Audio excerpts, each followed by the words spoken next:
The strange lights over Stephenville last month. You've probably seen this video, that little dot right in the middle there of your screen. There's nothing new, apparently, about strange sightings in that area of Texas. In fact, we've uncovered the story of a UFO sighting by hundreds of people over a month-long span.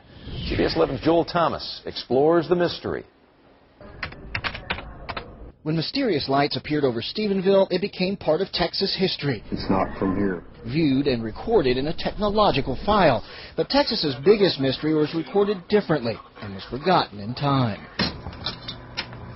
It's been called the purest UFO story ever. Wallace Cheriton is a Texas historian. He's scoured the records of a century ago, and he's written a book on one of the strangest chapters in the state's past. I think the airship mystery, as I call it, is very real. It's very much a part of Texas history. Texas, 1897. In dozens of cities, in hundreds of published accounts, people report a strange flying machine. Something or someone was looking down on 1890s Texas. This was 1897. This was before the Wright brothers. This was before any kind of known flying machine existed. A Mexican War veteran claims that he saw the mysterious airship last night at 9:30. He says it was going straight up.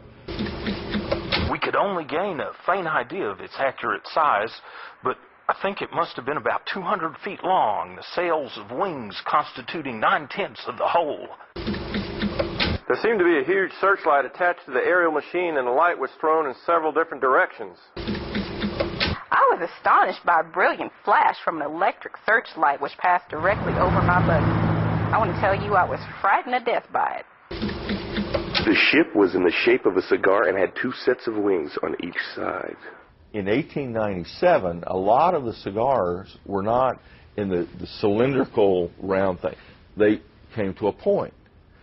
Interesting, if you look at a saucer on its side, it has the same general shape. They had no concept of a flying saucer. The reports continue for a month.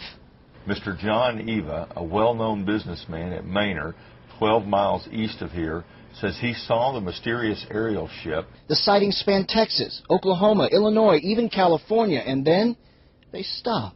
Unfortunately, that's where the story ends. What you're left with is this hundreds and hundreds of just plain old everyday people. All they said was, I saw a flying machine. But I will never discount the fact that so many people saw something that was totally foreign to them, and they basically described it the same way.